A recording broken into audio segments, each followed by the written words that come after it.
Hey everybody, welcome back to the Daehan podcast. This is episode 5. Today I have a very special guest, former professional European hockey player, referee, and a terrific personal trainer who helps so many tremendous people.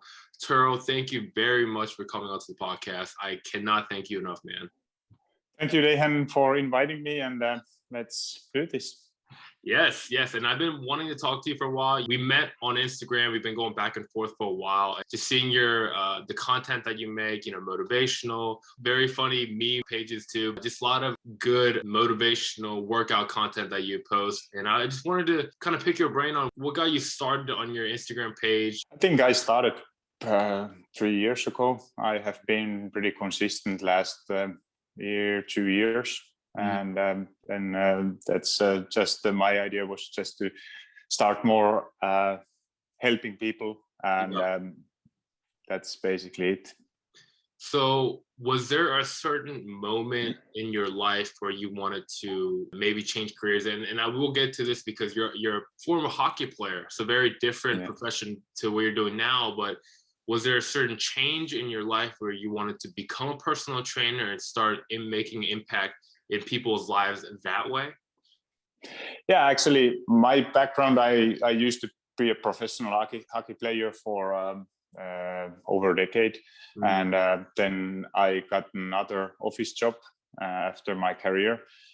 It happened to be an accident. I lost my job, and then I started to think that what I could do. And actually, I didn't feel like that I could just sitting in the office, and I thought that's something what I actually love and what I would love to do, and that was then to start helping people, and then all get started. I started to keep some group sessions, turned after a couple of years or year 2 years doing personal training and group sessions, boot camps.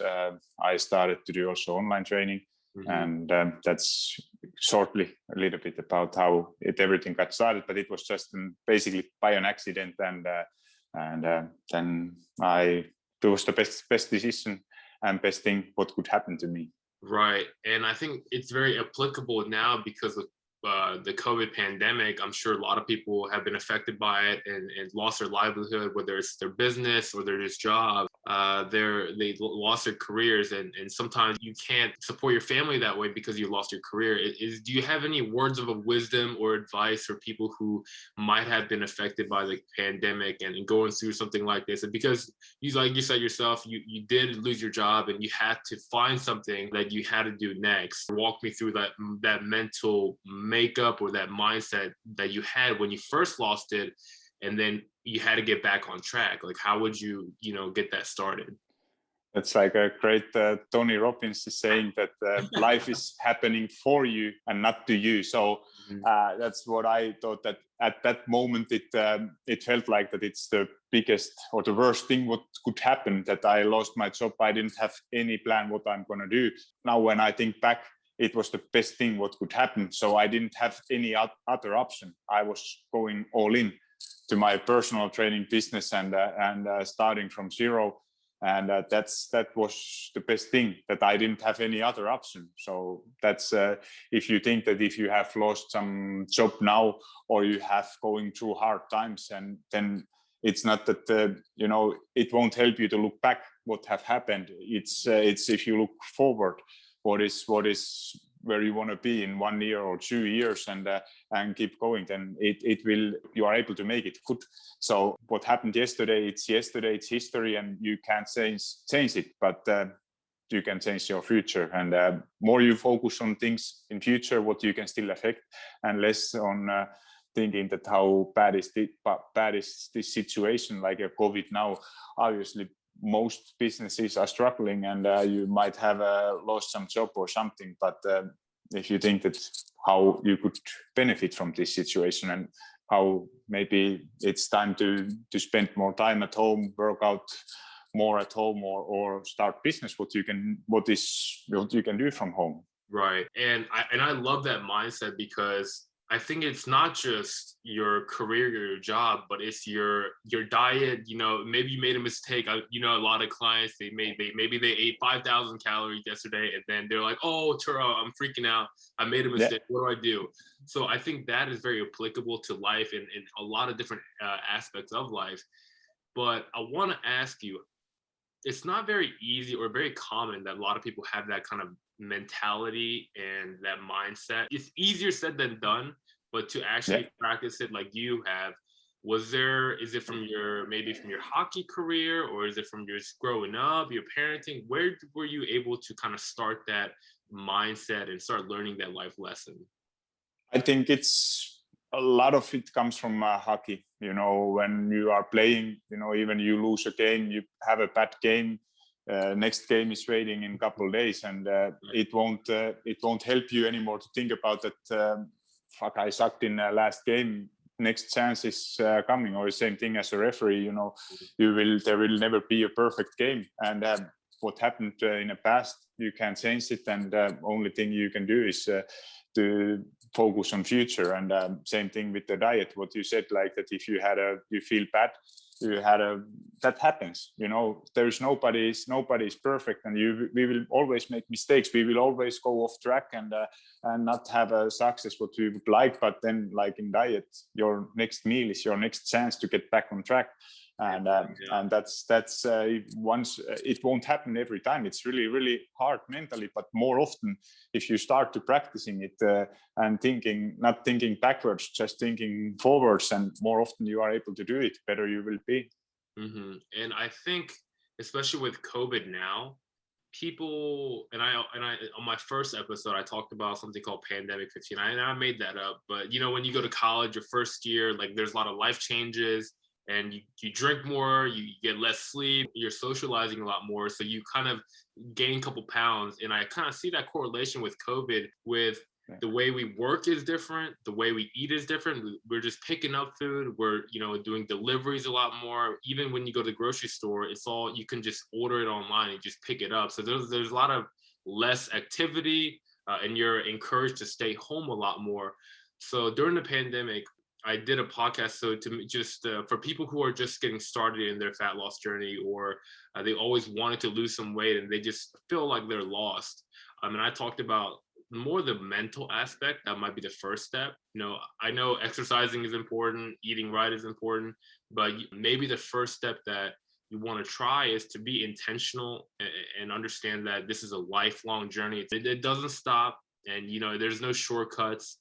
You know, you want to be in it for the long haul, and it's more about improving oneself, and that's sort of the first step in my mind. But I was wondering, as you work with so many clients, what are like the first steps that you go through, whether it's not just fat loss or just muscle gain or just trying to improve one's health? What is the first step that you kind of go over with your clients?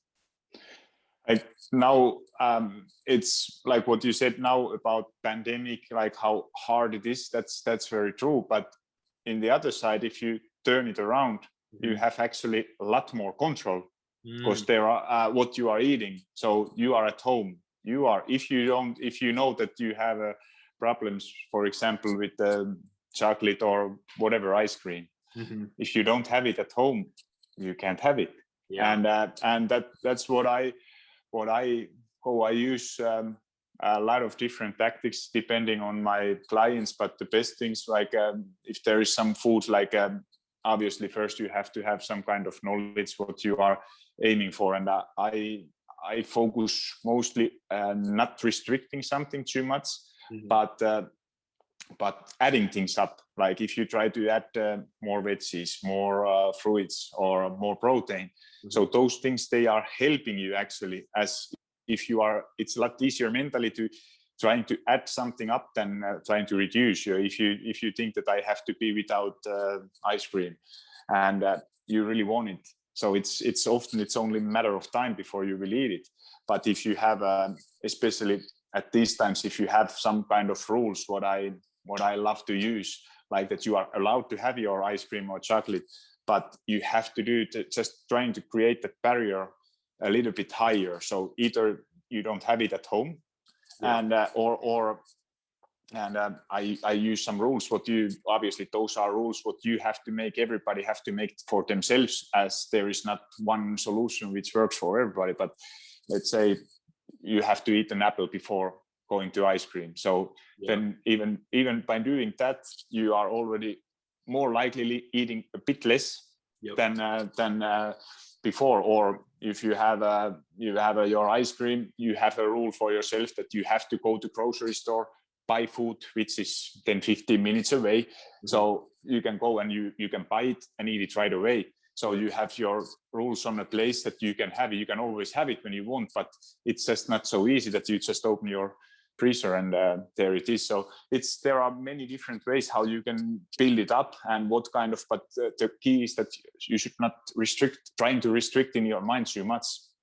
Yeah, I think that's actually one of the main mistakes I made when I first started my journey. I used to be 300 pounds and I slimmed down to about 200 pounds now, but that's one of the, when you're first starting out, and you don't know, right? When you're first starting out and you're trying to do everything on your own, all they tell you is like, just eat less, move more, right? And I try to follow that to a T, and it was definitely unhealthy because I developed some eating disorders and things like that. I realized that the more I restrict, the more I go like 2 weeks good diet, and then one day I mess up and I just eat 10,000 worth of calories, and it was just a circle of pattern. Do you have any advice for clients or anyone out there that's listening to a podcast that could follow this advice to prevent that? Because I think that's one of the most dangerous things you can do, especially with food. People think food, it's always a good relationship, but sometimes you can get in a dark relationship like that, unpositive relationship like that. So is there a tip or tool that some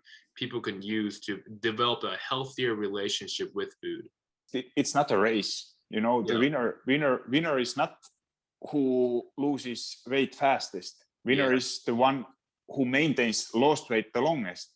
So it's not even by the way. That's awesome. Even you want to lose really fast. You are really battered for those 10, 15, 20 pounds, whatever you have.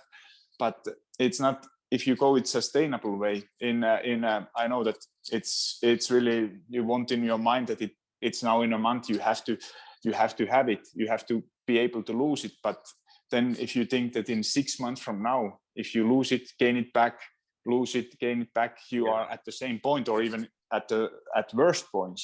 So if you go sustainable way at your own pace and not trying to hurry things up and speed up things, so then in 6 months from now you are in a lot better place. And those it's also, even you are trying to lose weight, it should not be something that you are restricting, something like too much. What you should be able to enjoy life also. So for people, and I think this, a lot of the people that I talk to sometimes, they don't, because they live with different people in their own home, they may not have control of, the whole kitchen, because sometimes they're living with their parents or sometimes it's their spouse.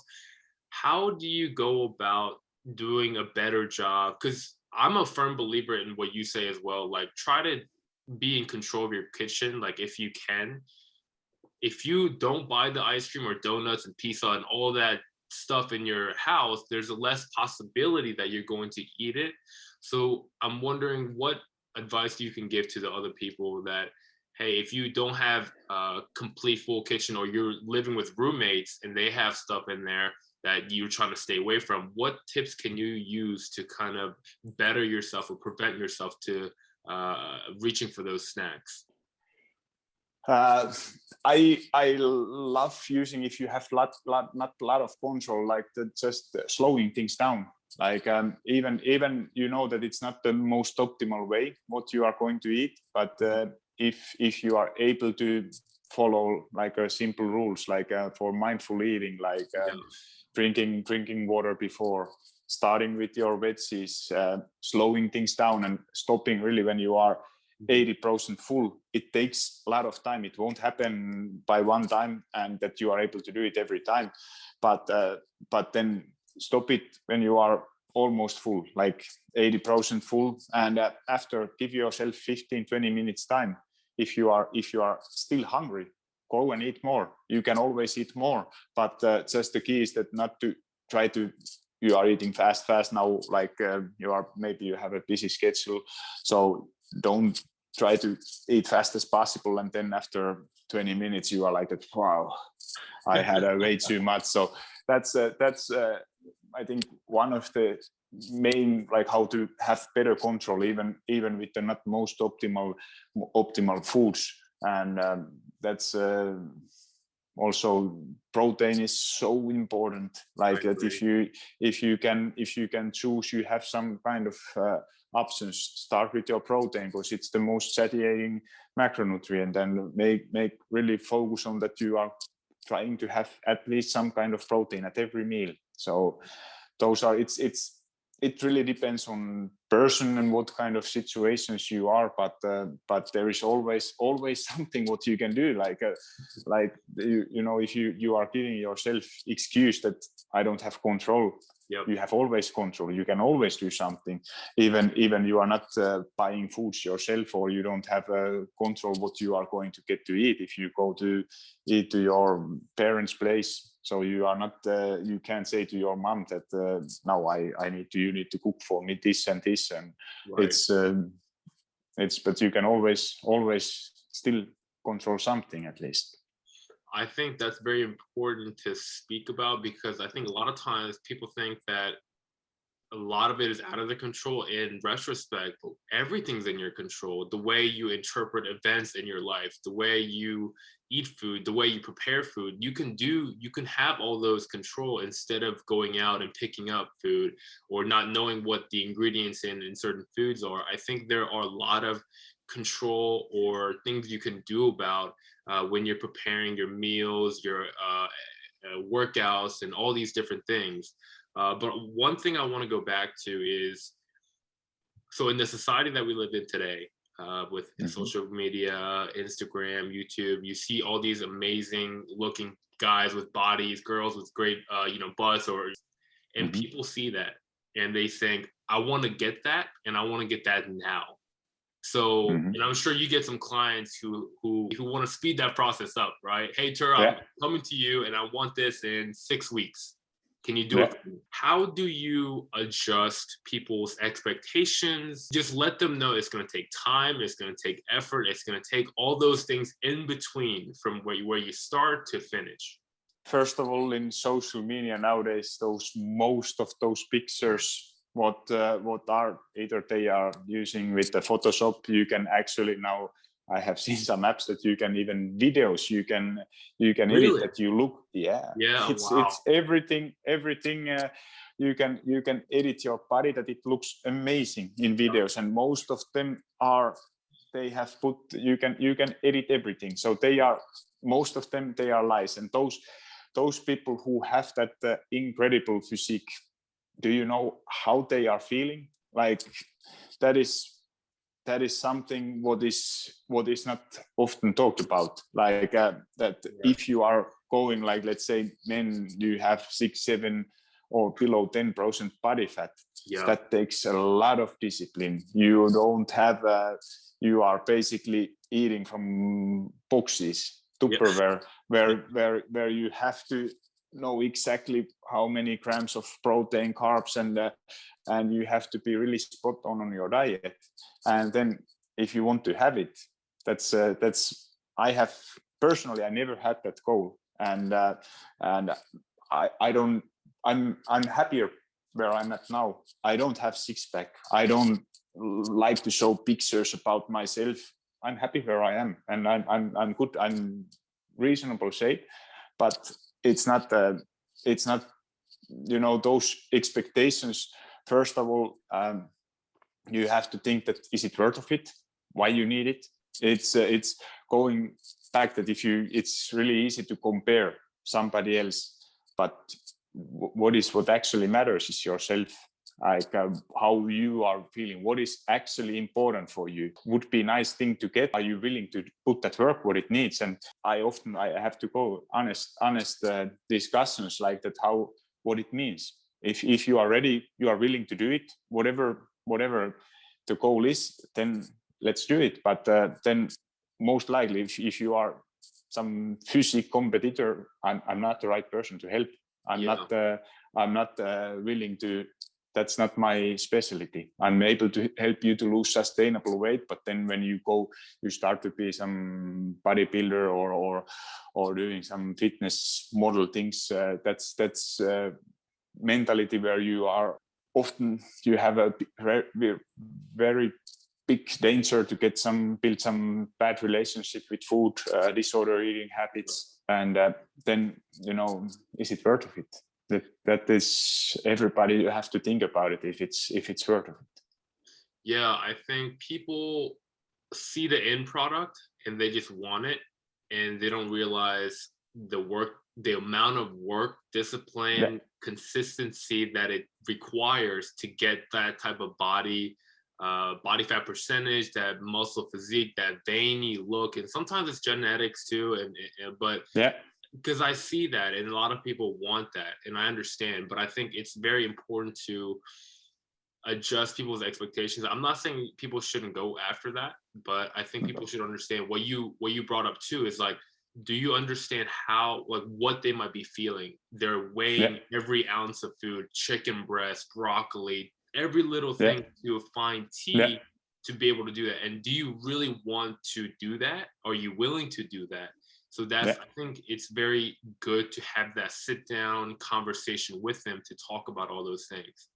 And you also brought up mindful eating, at least foreign concept to a lot of Americans, because we just sit down and we just eat everything on the table. And until we're full, we're just like, oh God, okay, that's a meal right there, right? But how can one start to realize or start practicing mindful eating? Because I see that on Instagram. I see that as a great advice to a lot of people, but I think to actually implement it, people actually don't know how to do that. So I was wondering if you can give some signs or tips to understand, or like some signals from your body that say, hey, I'm full and I should stop eating. There's like, let's do some checklist. What I love to use is some checklist that you had a glass of water before you go to eat. So it makes you, there are somebody saying that it's not water, you can't eat before or after meal water, but if it's helping you to eat a bit less, go for it. And it's giving you that feeling of fullness. So drink a glass of water before meal. After, make sure you are sitting down, then go slowly. You can count how many times you are chewing. If let's say that you are chewing 30 times, that's a great example how you can do it. You won't do it every time, but just trying that, counting. Okay, then you can swallow it. Or you put fork down every time you take whatever you take. Put fork down. Talk with somebody. So those are small things, and then when you start to feel like the idea is just to make it as long as possible, and if you have a lot of food, just try it. Stop it when you feel like that. Okay, now I might have enough. Wait 15-20 minutes, as the signals that from your body is going to your brain, it takes 15-20 minutes. So waiting, so you give always option to yourself, as I'm guilty for it too. So you and think that you are not some garbage. So you don't have to eat all leftovers, and it's okay to leave food behind. You don't have to finish everything. So once you give that option to yourself, that okay, I finished now. If I'm hungry still in a 15-20 minutes, I can eat more. Then you are learning. It won't happen. There will be many times you will fail it, but more often you remember to practice it. You will improve. You will get better, and then you might be able to do it better for a month. Then you forget it again, and then you can always start over. And it's like everything in life. Practice makes it better. Yes. And one thing that I also, and I love the checklist advice that you give. When you're sitting down, just have a checklist. Okay, I have my cup of water, I drink that. Okay, I have my veggies here, I have my proteins here. Like, eat this first, eat this second. And from my personal experience, I always used to like have like a show on my computer, and I would eat my dinner or like lunch. And I realized I'm so focused on the show itself that I can just be eating a lot more and not even thinking about it. But when I took away the computer, or I would be reading maybe like a newspaper in front of me, I was more mindful of what I was eating. Or when I'm in a family setting or friend setting, I'm having a Yeah. conversation with people, it seems to be a lot. I'm more aware of what I'm eating and also how much I'm eating, and I feel full. But when I'm Yeah. very distracted with whether it's social media or just watching YouTube, I can just continue to eat without even thinking about it, and that's something, a key thing I learned as well.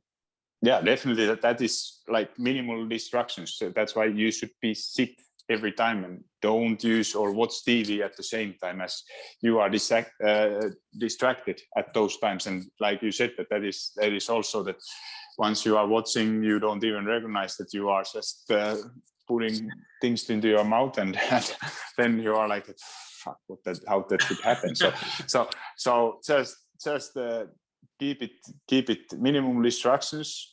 Make a rule. You have to sit on a table every time. So it's really, it won't be possible every time, but those are really like a simple rules, and more often you are able to use it, better you will be. And fucking it up, you will, because you will.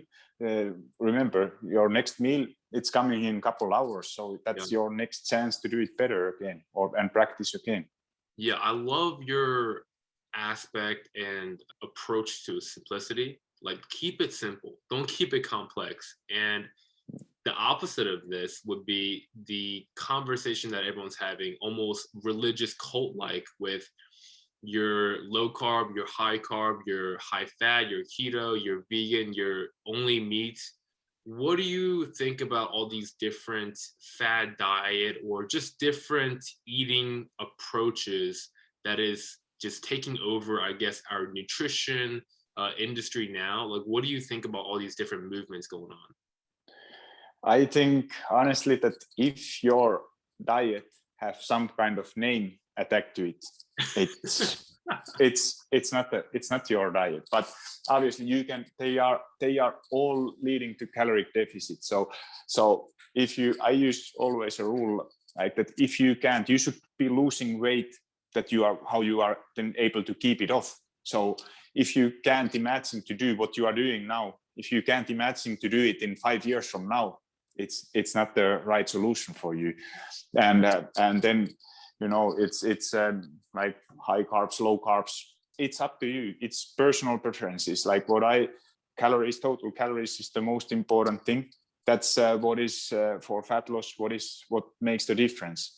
Then if you are losing weight, you have enough protein. So to have in a pounds, it's 0.7 to 1 gram protein per pound.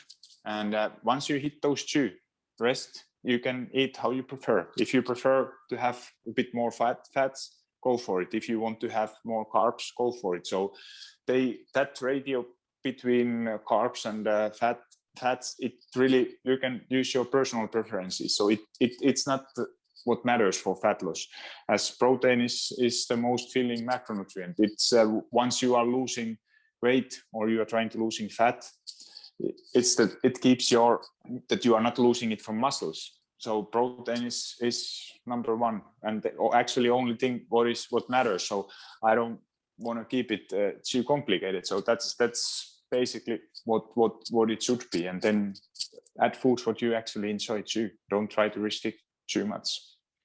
Yeah, I think that blend of what do you enjoy eating and what could you eat if you had to do it for 5 years, whatever this diet is, if you had to do it for 5 years, can you actually do it? I think that really puts it into the client or whoever you're working with, into their perspective. Okay, I need to think long term here. I'm not just, because keto is in and now, I'm gonna do it. No. Like, think long term. Yeah. But also, even sometimes as someone who's helping people to lose weight and things like that, when I'm on Instagram, there's so many different things on it. It almost complicates everything. I'm like, oh, is that true? Is that right? Like, how can you best advise people who are just looking for information on how to lose weight, to make it very simple, because there's so many information out there, and I'm sure every camp of the different diets, oh, you have to do low carb, you have to do this and that. How do you keep it simple, and how do you find things that work best for you? You have to try different things and make sure that you are consistent enough. Give whatever you are trying, give it for at least 30 days time. Adjust based on results. If you feel like that you want to go for keto, go for it. Try 30 days. I'm pretty sure what will happen. You will lose weight, but that's because you are reducing carbs. So you are losing a lot of water weight, most likely your muscles. So, but look more how you are feeling after. Do you have energy? Are you moving? How your workouts are going? Are you having energy to work out? So if there is something what you are not liking to, then it's not the right way. Then you can there is so many diets. Just there is not one solution what is right for each one. So the key is to try many different things and then what is actually working for you. But that is what I love to use is counting calories. It's not that there's nobody or really less people who is doing it for life, but make a challenge for yourself that do it for 2 weeks, do it for a month. And the idea is that you educate yourself. It's like going to school. So you learn foods, what you are actually now eating, what you are loving. Once you have that information, it makes you a lot more aware what you are actually eating. So once you have been tracking your calories, it's you get information that how many calories these foods have, how much protein there is, what is your protein goal, so what makes you in a calorie deficit, in sustainable calorie deficit. If you find from TDE calculator, in my website is my calorie calculator. You find sustainable way, what is calorie deficit, around 20% from your maintenance calories. So let's say your maintenance calories are 2000, maybe 1600, 1500 is a great starting point. Start tracking calories, do it for a month, adjust based on results. You can go higher, you can go lower, but like I said in the beginning, or earlier, it's not a race. Don't try to go -1000 if it doesn't make any sense. You will starve yourself. You are having low energy, you are moving less, and you might lose weight faster in the beginning, but then in a couple of months you gain it all back. You are not able to keep it off. So so I love when you said try it out yourself. You have until you do it. People can tell you a lot of things to do, but until you try yourself and find what works for you, you won't know what that is. I'm in that camp as well. I I love fasting. I tried it out. I incorporate that. I try keto. I think there are the benefits of it. If it works for you, I can't eat that kind of high amount of fat and low carbs. So it just doesn't work for me. But when I was on the keto, I enjoyed the mental clarity aspect of it. I really did. But I think, again, what you talk about, just find different things that work for you. And another thing I want to touch on is calories. Do you think calories is the most important thing that you can tell to a person just to count? And then do you think that will give you the biggest weight loss results, or is there some other different aspects with calories in mind? Ultimately, it's calories what makes you lose. If you count them or you don't count them, you go for keto, whatever your diet is. If you are not in a calorie deficit, you are not able to lose weight. You are not able to lose fat. You might lose weight. Weight loss and fat loss, they are different things, but you are not. The goal of each diet is calorie deficit, and then okay. Different effects or what is that those calculators you find from internet, they are only estimates. So if you have I work a lot with older women who have really dieting history. They have done yo-yo diets 30 years, going really low calories, so their metabolism can be actually really low. Then it's amazing. They are eating 1,200-300 calories and still not losing weight. So then it's time to change things. Go for trying to boost your metabolism. So focus really on strength training, and especially if you have that's the hardest part mentally to go for actually in a calorie surplus. If Mhm. your first goal, you want to lose fat, and then I said, now for next month or 2 months, you go up your calories, focus only on getting stronger and building more muscle mass. Then after, it will be a lot easier to go on a calorie deficit again, and you are able to lose fat with a lot of higher amount of calories what you are eating now. So once you get your metabolism higher, so then it makes everything so much easier. So even people are scared, like especially women. If you say that now you go for actually you eat more, you start to eat more and focusing on getting stronger. No. But in those cases, I really recommend to work with somebody who is giving you, like if you have some, you are finding yourself to have like especially people who have who are really goal focused, and to having tracking calories and counting, it can be really hard mentally if you are focused on that number, and then you see that now I go 200 calories more, I eat more than I should, and now I failed it. So then working with somebody or having somebody who is talking to you and saying you what is okay, what is not okay, being honest, and that's so helpful. And also in those cases, if you're supposed to go for focusing only on getting stronger, building more muscle mass, and boosting your metabolism in natural ways, then working with somebody and who is giving you exact ways how to do it. So that's really beneficial, or essential, I would say. I think making it simple is very important, especially because there's so much information out there and people can easily get confused. Shoot, I mean, I get confused sometimes too because there's so much information. And as someone who feel like I'm getting paid to help someone lose weight or build muscle, I want to gain the knowledge of the new science that's developing. And I think calories is important. Obviously, you're not gonna be able to overeat and still lose weight. I mean, that's not physically possible, but I think there are different aspects to just fat loss that people don't talk about, like ghrelin, leptin, insulin, all those different things that, our bodies are so special. Like it's not just, okay, you're going to do this one thing, it's going to work. There's a lot of factors to it. You got to sleep, you got to hydrate, you got to work out, you got to do all those different things.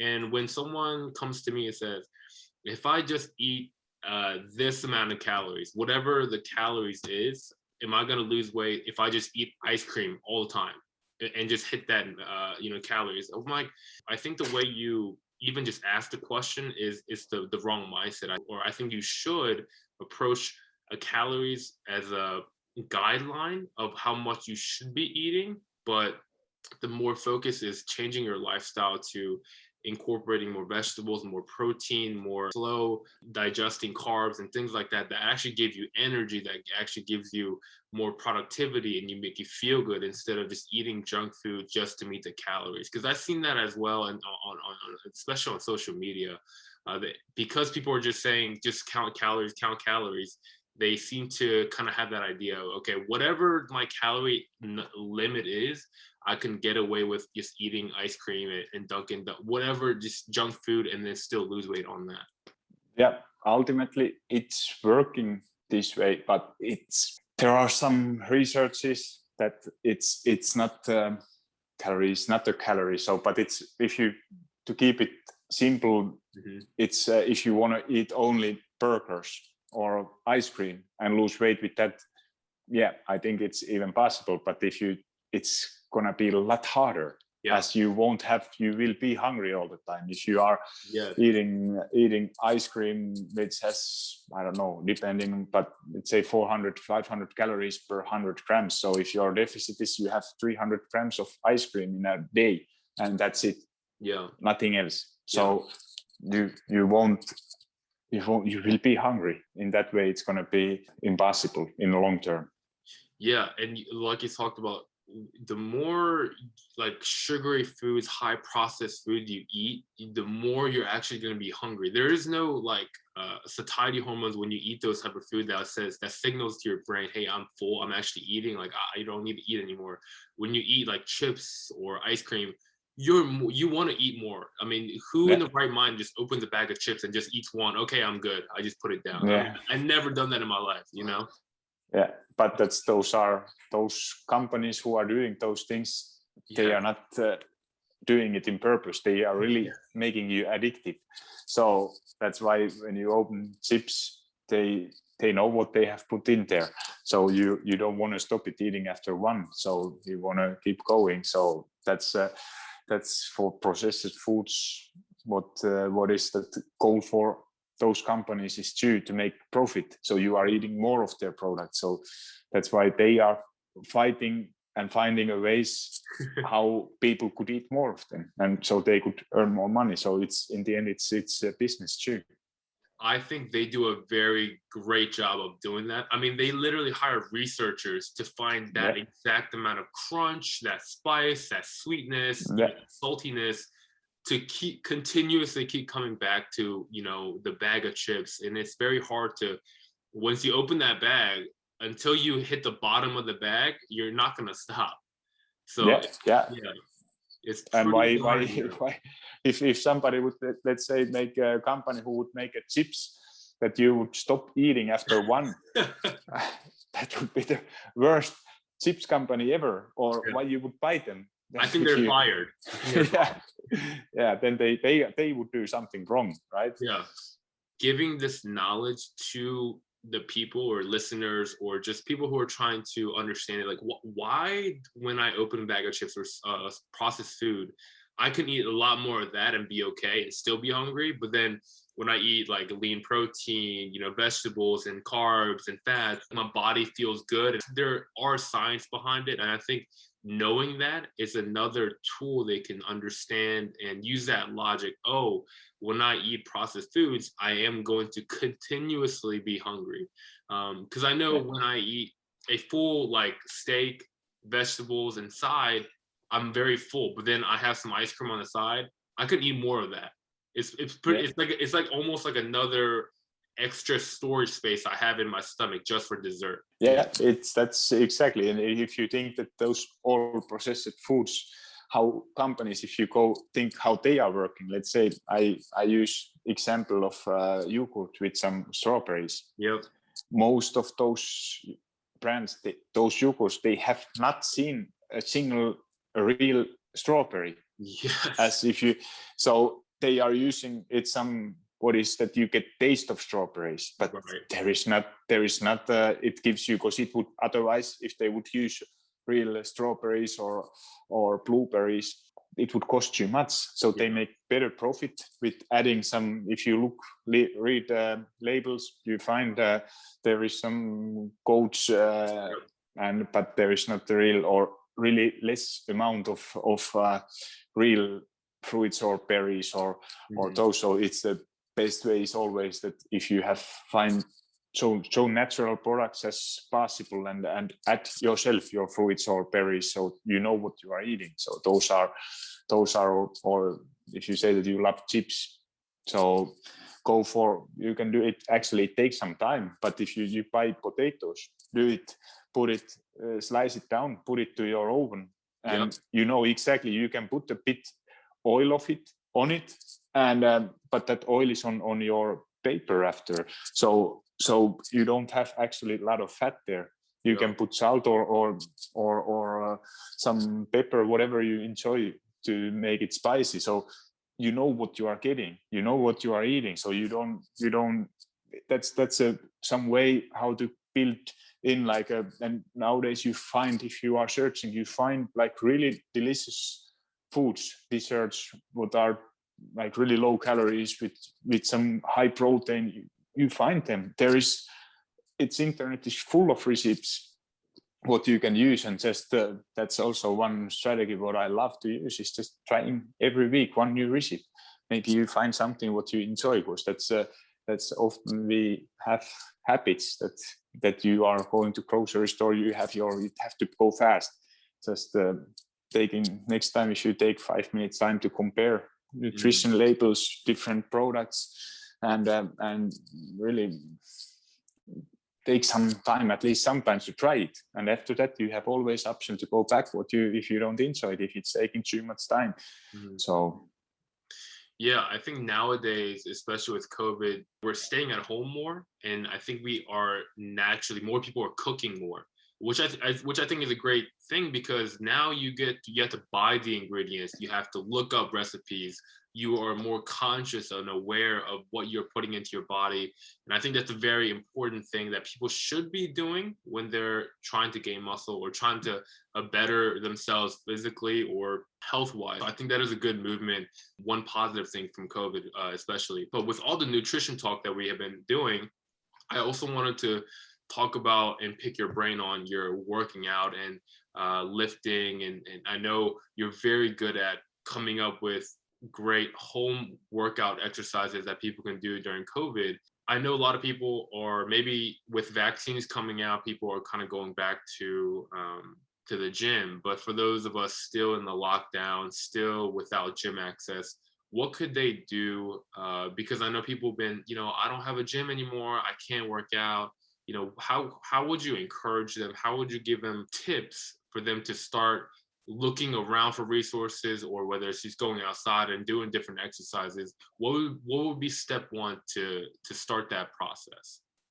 Love to recommend always to do some kind of strength training. You can do it at home, and if you have some kind of heavy stuff, if you don't have pair of dumbbells, maybe you have some resistance bands, maybe you have something what you can use, and search exercises for those, and that you train your whole body. Yep. So if you don't have basically anything, okay, you can do push-ups, you can go dips, you can go squats, lunges. Those things are great exercises. And if you once it's getting too easy, you can use some water bottles. It's just put a backpack full of water bottles. You have 10-15 kilos weight, so it's just being creative. That's like we talked in the beginning already. There is never excuse. You are giving excuses to yourself. So if you really want it, you will always find a way. Yeah, I think that's very important. You have to be creative, especially during the pandemic. You talked about putting water bottles in backpacks. That's a very unique and creative way to start, whether doing, squats, whether, you're just running with them. You can do a lot of different things as long as you're resourceful, creative, and you really want to do your homework in terms of research. Oh, that's a great way that this person is doing.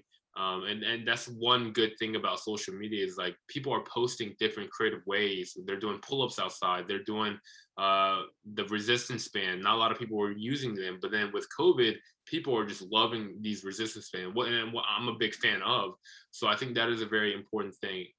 But as we are doing these home exercise workouts, and I think I went through it as well, I was missing the progressive overload or doing things. Like, how were you able to mix it up and keep working out still enjoyable, exciting, and keep it interesting when you still don't have a gym? You've been running outside, you've been doing push-ups, you've been doing pull-ups, you've been doing sit-ups. How would you encourage someone to mix it up or change it up to keep their interest in working out continuing to flow and continuing to progress? Like it's like I had a same problem. I had a dumbbells with I think it's pounds. It's 45 pounds, 10 kilos. Yeah. So I didn't have possibility to add more. So what are methods of progressive overload? You can do more reps, but once you are going 20 reps or even more, then you don't want to go for 30 or 40 or 50. Yeah, so right. Then what are other methods? So you can increase time under tension. So if you go biceps, you add some holds.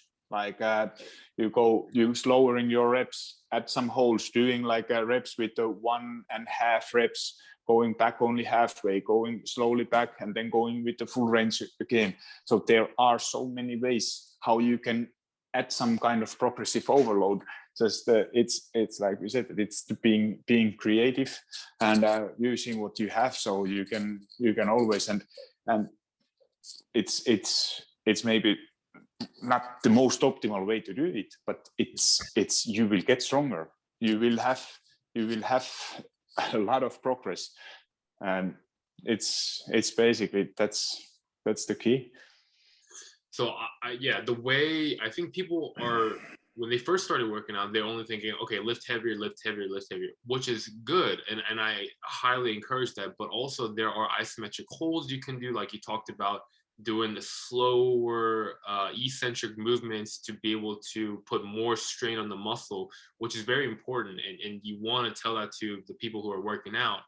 But also, I think I was able to get through it by doing different things. Like I enjoy, playing basketball outside, or playing soccer, or just doing different activities that are not, I guess, quote unquote, working out, but they're just physical exercise I enjoy doing. That I don't even think is working out. I just do it for my enjoyment. And I think that's one thing I really encourage to people. Your workout doesn't have to be, completely terrible. You dread it. It could be playing basketball outside. It could be playing tennis outside. It could be something that you really enjoy, or, going climbing a mountain if you really like that, or swimming outside. It could be any of those things. Yeah, absolutely. It's you have to have something what you actually enjoy too. Yeah. It's mostly strength training you're supposed to do. Yeah. Either you enjoy, or maybe it's not going to be your favorite thing, but it's so beneficial for and you are improving in all other sports what you are doing once you are stronger, and then the rest do it what you enjoy. Yeah. So I really want to ask you, and curious about what got you into hockey. Did you always start growing up on the ice, just kind of skating around, and you got into hockey, or was it your parents, was it your friends? What sparked your interest to start hockey and then grow up to have a long, illustrious hockey career? It's I'm originally from Finland, and Finland, it's a number one sport. So every kid is playing hockey. We had like my cousins, my friends. I started when I was 7. So I think in Finland, almost every boy is, at least in some point of their life, they are doing something. So that's what I started when I was 7, and I loved it. So that's how everything got started. I think there are a lot of benefits to not just team sports, but for sports in general. And I think that translates to life. You're working hard, you're disciplining, you're staying consistent, especially because you're a professional, or you were a professional player. There were a lot more work. There were a lot more meetings. There were a lot of more practices. You had to be on time. Like, what key lessons do you think sports, not just hockey, but just sports in general, can teach you about life, whether it's consistency, persistence, or just working hard? What are some key takeaways from your hockey career that you implemented into your life? I guess it's a team sport. You learn to work in a team, so you can use it always later on. That you have, I guess, a hockey player, you have every year 20 different teammates. So you have every year you have to work with the 20 and build a team together. So you learn so many things. You meet many different people, so who are everybody different. So even they play same sport, but they come from different backgrounds. And what other things from sport, what you learn skill of discipline. So, and consistency. So if you want anything and working hard. So those things, what is in life, whatever your goal is, if you are not working hard, you are not ready to put into a work, you might get lucky, but chances that you get lucky are really, really small. If you work hard enough, you are disciplined enough, you are consistent enough, it's only a matter of time before you have your success. So you will fail, you will feel like that you want to quit, but you keep going. You have as a hockey player, or if you do some sport, you will have some injuries, you will have some bad days when everything, you think that now everything is, life sucks, but you get back, you get up, you start working again. If you see it and you use it chance to do something else, improve something. Like it's the same thing as a business. You try some things, you fail, you think that this is not working, you change, you try again, fail better, and do things what is, once you keep trying different things, you will get better, and once you don't give up, it's only a matter of time before you will get there. Yes, I 100% agree. And I want to ask you, because you have such, great positive outlook about life. You're just kind of, can-do attitude. Yesterday is just yesterday. Tomorrow's another opportunity to get better. A lot of great aspects and wisdom to life.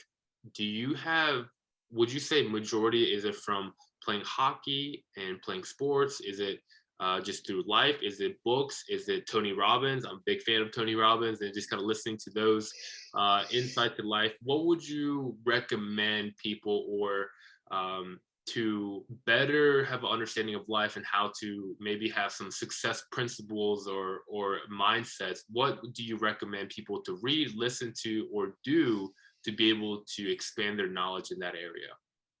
It's I read a lot, so it's I read from different things what is actually interesting me, like from mindset, from nutrition, from strength training. What is those things, like reading, learning always something new, and then also what really makes that difference is that with people who you are spending time.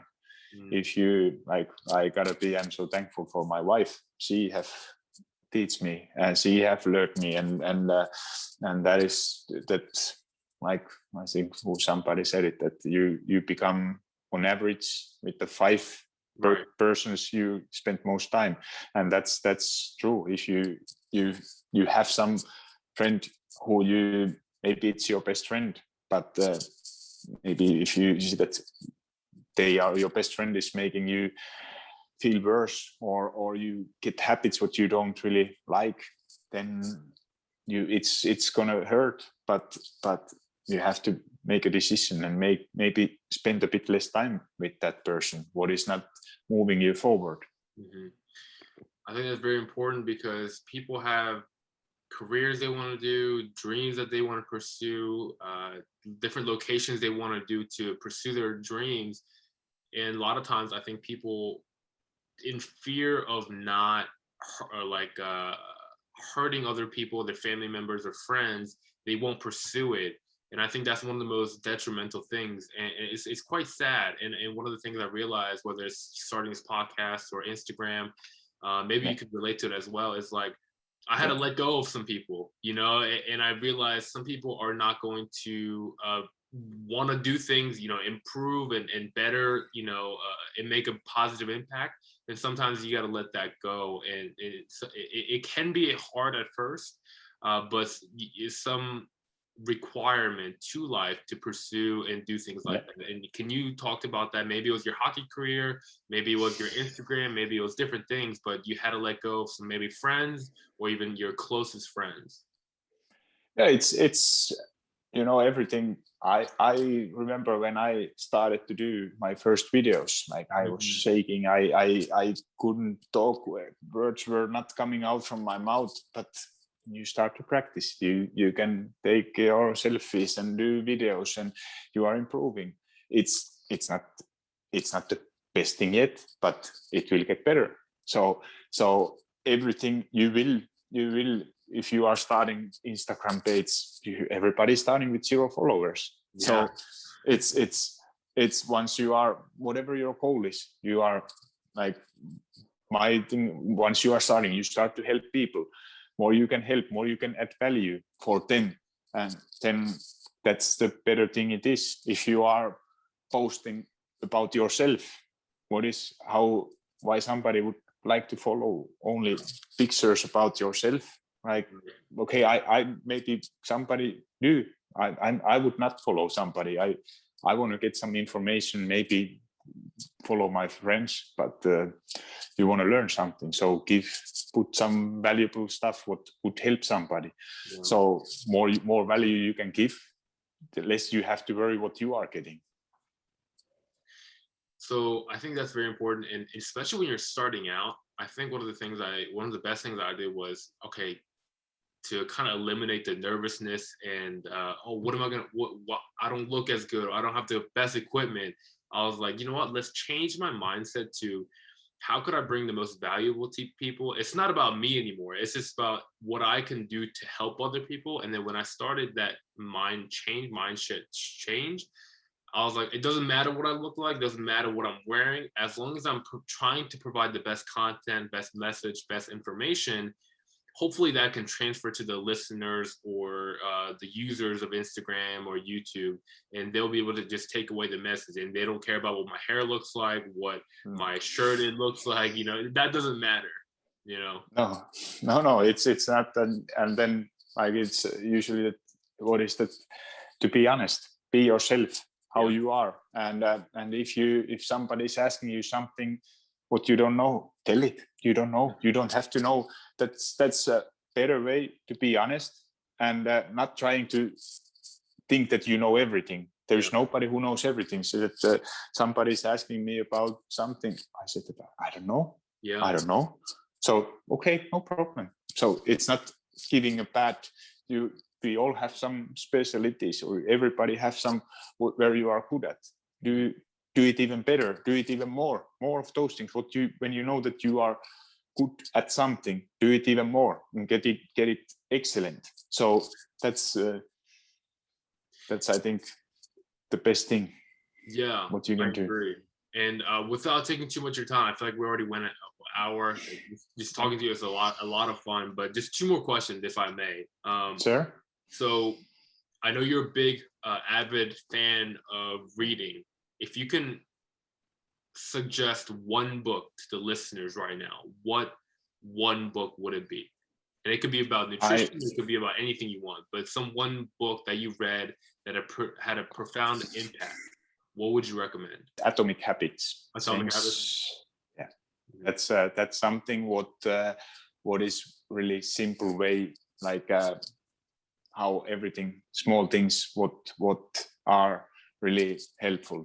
That's I think within last, what made biggest impact for me, and it's to simplify things, that how everything, like small decisions what you make are really, really beneficial. That's, if I can take only one, that's the one.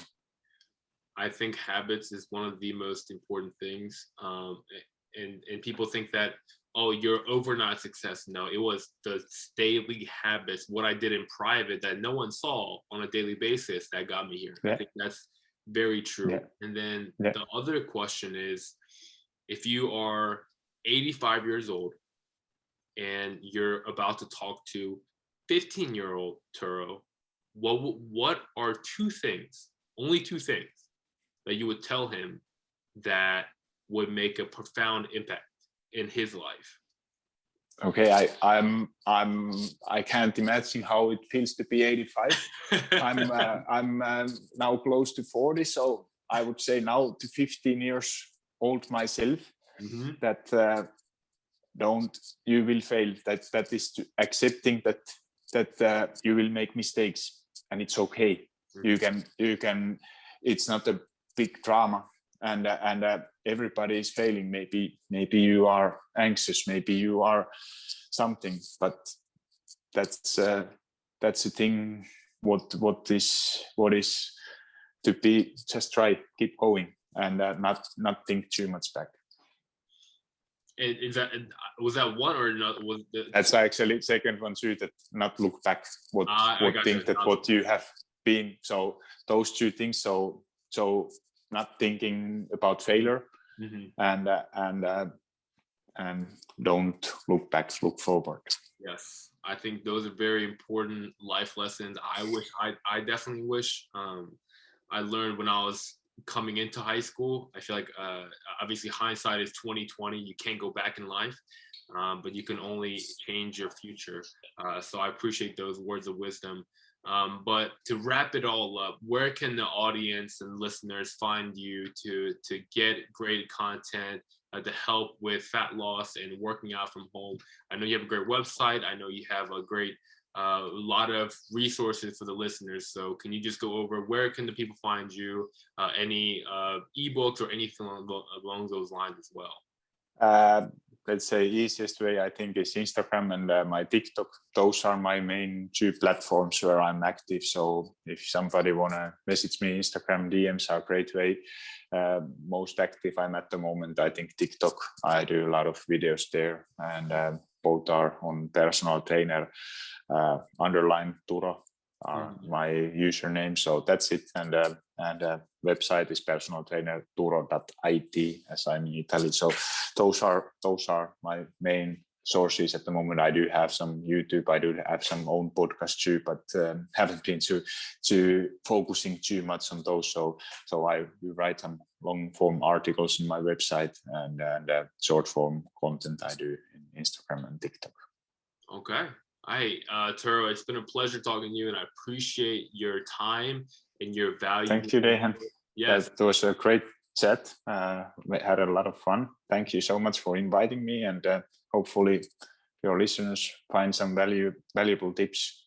Oh, I think they did. I really think not only just talking about nutrition and working out, but also just the overall life aspect that you gave with the great wealth of knowledge you have from reading books and just your career and not having a career and having a career now, the life that you want. Pretty remarkable. And I think a lot of the listeners will be able to take good information from it. So I appreciate your time. For the listeners, thank you so much. Yes, that is it for episode 5, and I'll see you next time.